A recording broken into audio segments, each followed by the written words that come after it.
Welcome back to our Reach Higher community, where our mission is to encourage, equip, and empower entrepreneurs who desire to better lead and develop their teams from a biblical worldview. And we have a question for you. What kind of fish are you? Fish. Now, if you are an email subscriber, you did get our latest blog on Monday, I think it went out. That's true. So you would know what we're talking about. And if you haven't read it, go back and read it. It was very good. Yes. So today we are going to go a little bit deeper into one of the statements that was made in that blog. Love it. And it's one of my favorites. I think probably my most favorite so far in the deep dives. And it is, I am who I am. By the grace of God. By the grace of God. Yes. And if you don't recognize it, it's a biblical statement. It's scripture. It comes from 1 Corinthians chapter 15, verse 10. Yes. And you know, one of the reasons why I like it is because when we talk about grace, it is something that we have no part in. Grace is grace because it is all of God. And so as we were looking at this particular subject of what kind of fish are you, and we look at grace, we're looking at when we were children, when we were born, there are certain things that God gave us. There are certain abilities, there are certain personalities, there are certain passions, there are certain callings that we had no say-so about. God did it all. He put it inside of us. And so that's grace. And I can tell you that this scripture is one of my favorites because it was when I was able to really embrace this scripture and I got the revelation that, hey, I really am who I am by God's grace.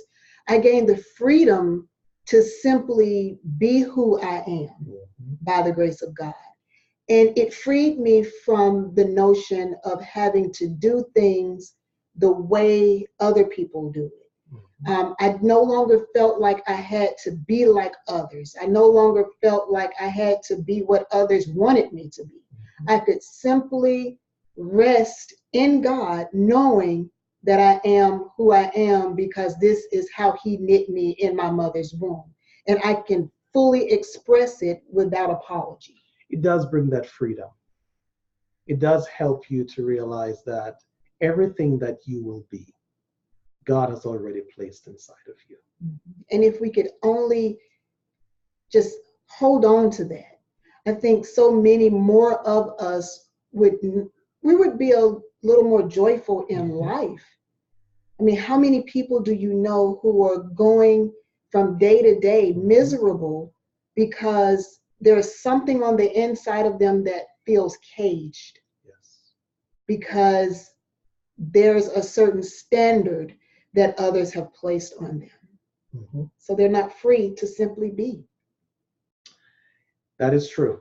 That is true. So in order for you to truly appreciate the blog, there was something that we hinted at. That in the deep dive, we're going to go a little deeper. It all sounds good. I am what I am by the grace of God. But how exactly do I become what I am by the grace of God? And that's the reason for these deep dives, is to give you the how so that you can apply it to your life. You can apply it to your work situation, to your home situation. So there are a few questions that we're going to ask tonight or today or this morning. Whenever you're watching this video. Whenever you're watching this video.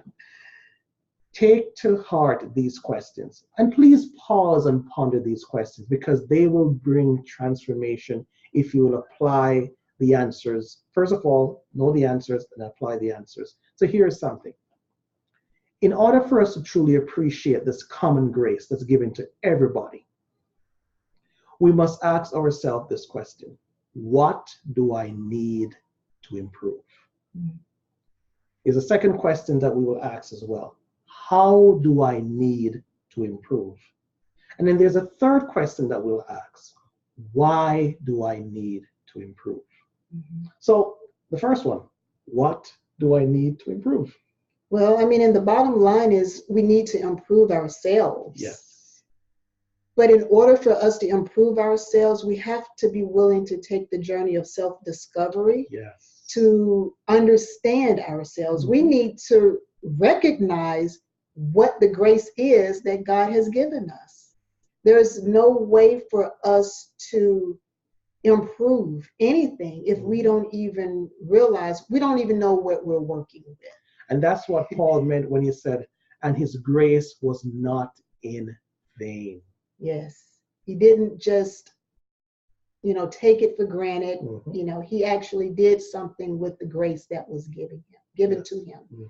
And one of a point that I want to bring out is that when we talk about grace, a lot of times we leave it at God's unmerited favor, and which it is. As Briston mentioned earlier, grace is something that we have absolutely nothing to do with it. It's given to us freely by God.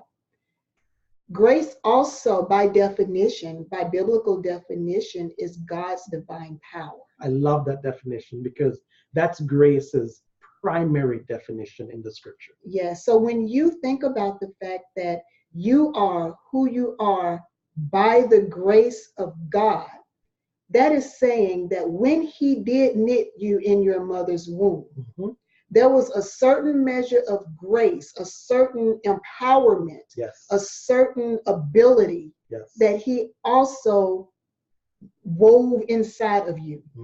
And he wants a return on his investment. That is true. So when we talk about what do I need to improve, we have to be willing to take that journey of self-discovery to understand the grace that's in us.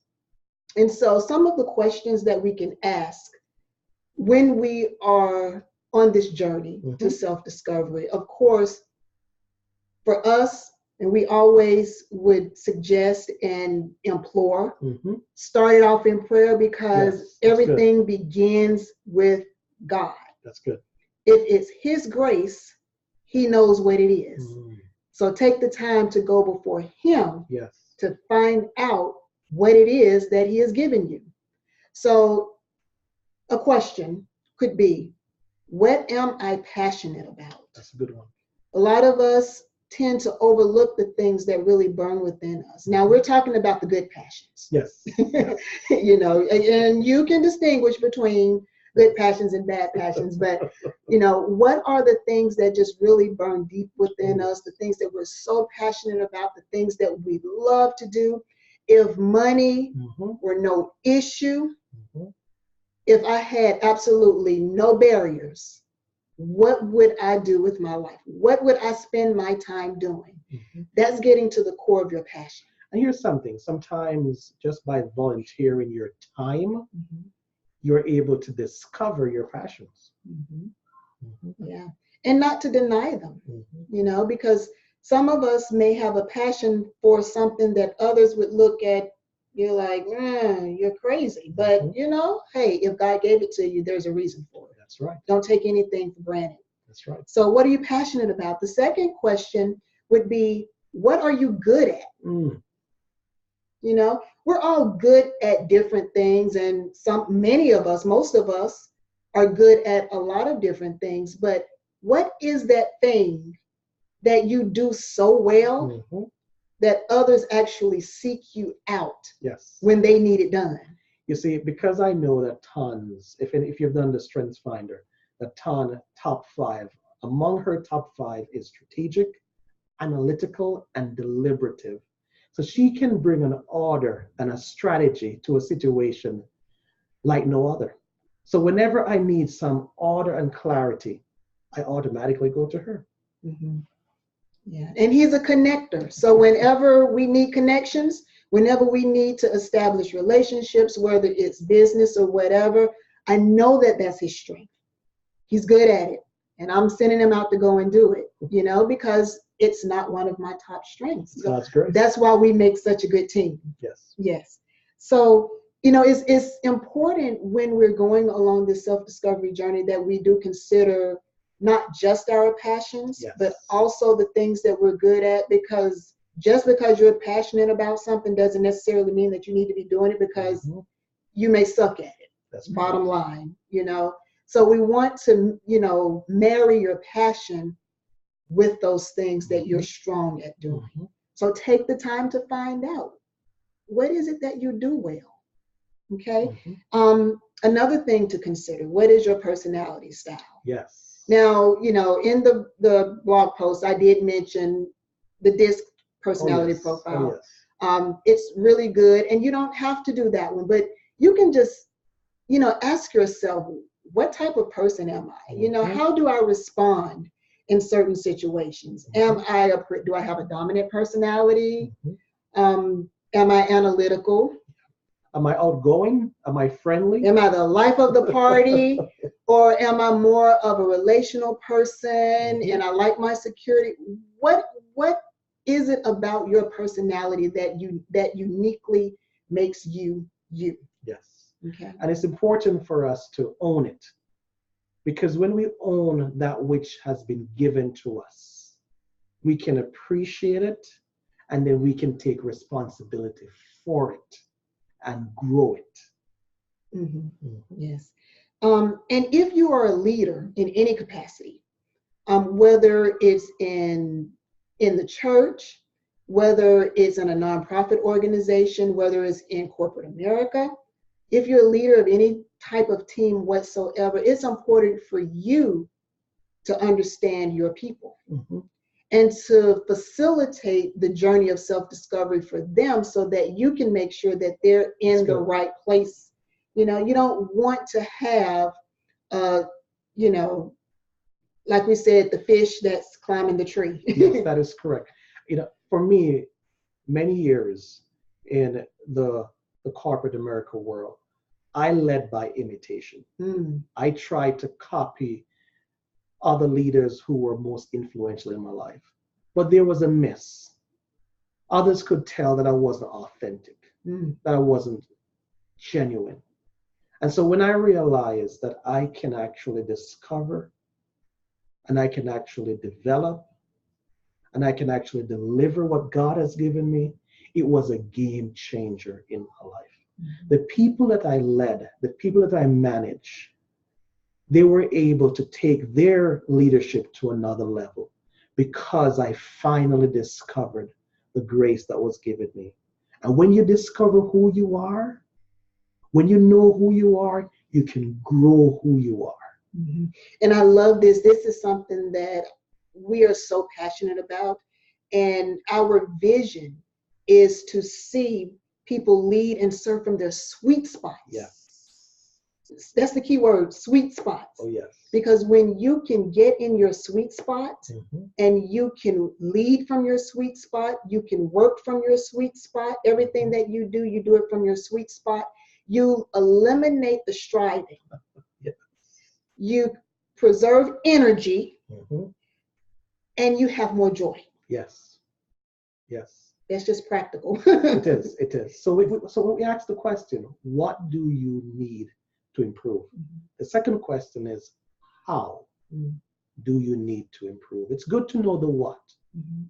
However, it's more important to know the how. Mhm. So how do we improve? And that's a good question because a lot of times we will use this, well, I don't know how, as an excuse, and then we do nothing. It's true. And really, that's not a legitimate excuse. Yes, that's true. You I'm know, guilty.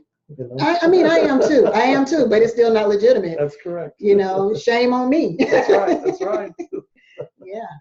If you don't know how, there's a way to find out. Yes. Mhm. Yes. And that's important. It's when we don't know, then we need to ask. There are others who do know. Yes. Now, in order for us to be able to improve ourselves, number one, we must be passionate. Why is passion so important? Because passion is where you get your energy. Passion is what will help you to get out of bed. Passion is what will help you to go the distance.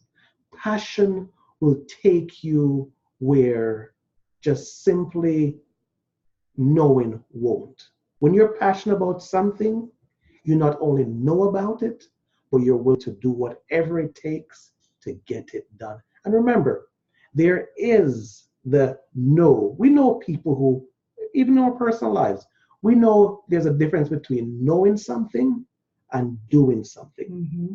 When you're passionate, passion is the bridge that takes knowledge to action, that takes faith to the feet.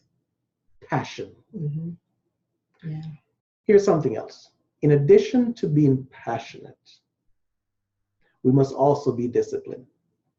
And that's a challenge sometimes. Yes. That's a challenge, especially when you have so much going on in life and you have to juggle so much. Yes. Discipline can be a problem. Yes. Yes. Discipline is following through on what you committed to yourself and to others. Mm-hmm. Discipline is what's going to keep you going. John Maxwell said, motivation will get you started, but motivation will get you going, but discipline will keep you growing. I'll say it again. John Maxwell said, motivation will get you going, but discipline will keep you growing. Discipline is what will help you to keep going even when you're tired, even when you're exhausted. You'll say, you know what, I've made a commitment and I want to follow through with it. Mm-hmm. And the third thing, in addition to being disciplined, in addition to being passionate, we must be helpful. Oh my goodness, yeah. Have you ever known someone who wants something so bad, yet they aren't willing to let people help them? I used to be that way. Yeah. I was listening to Bonnie St. John, and she said that women especially have a challenge asking for help. Now, I don't know why, but I know it's true for men. I know it's true for leaders that we don't like asking for help. We feel like we should know the answers. However, nothing could be farther from the truth. It's important that we recognize that just as God has given us grace, a measure of grace, He has also given others grace. Mm-hmm. There are areas of strengths in our life, and there are areas of weaknesses in our lives. The area that we are weak, someone else may be grace in that area who is strong. So it takes, yes, humility. It takes patience. It takes a willingness to reach out to someone who has a strength in an area of weakness, who has been where you are trying to go, and to say to them, will you help me? I challenge you. I know it's not the time for at the end of it as yet, but I challenge you.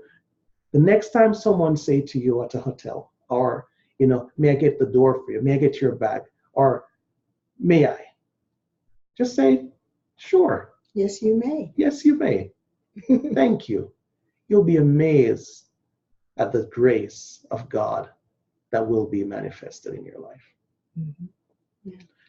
So we talk about what we need to improve. We talk about how we need to improve. Now we need to ask this main question. Why do we need to improve? Yes. Why do we need to improve? Mm-hmm. Well, the bottom line is, Paul said that the grace of God was not in vain. We want to reach our God-sized best. Mm-hmm. So many of us are living way beneath the grace that has been given us. Mm-hmm. And when we are intentional about improving, yes, we get to grow in grace. Yes. Yes. I mean, scripture talks about it, growing in grace. That is so true. The importance of us growing in grace. I was here looking for something that Ton mentioned in the blog, and It came to mind, so I'm gonna say it to you. Whenever we fail to grow to our God-sized best, whenever we're content at just living life as is and not being intentional at growing ourselves to our God-sized best, we run the risk of not making an impact on others around us and not bringing God the greatest pleasure from our lives. Yeah. You know why? Because whenever someone gives you something, it's important for us to at least say thank you. And what God has given to us by His grace, abilities, personalities, styles, sweet spots, we say thank you to God by being responsible for our self, for our growth, and grow to the God-sized best that we can so that we can help others to grow to their God-sized best. Because that's what life is about. Life is about us discovering who we are, growing to our God-sized best, and helping others to do the same. You know, and I do want to interject and say that apart from Him, it's impossible to grow to your God-sized best. Yes. And so, yes, we all have this common grace that we were gifted with at birth. You know, the abilities and all of that, that's good, but it all has to be submitted to Him. Yes. That's what's important. In order to reach your God-sized best, you have to be willing to submit it all to Him so that He can show you how to expand. Only He knows ultimately. Yes. And you have to be willing to submit to His leadership in order to grow to that. So I just wanted to make sure, you know. That's good. That's good. You don't want to do it apart from Him. That's good. That's good. So we're going to leave you with this challenge. I've said it before. Take the time to process these questions. What do I need to grow? I need to grow myself. I need to know what my passions are. I need to know what my abilities, my natural God-given talents are. I need to know what's my personality. Ask yourself the question, how do I need to grow? Take the time. Take the time to be able to be willing to accept help. Take the time to seek out help. To seek out help. You see, so in addition to be helpable, be disciplined. Follow through on your commitment to yourself and to each other.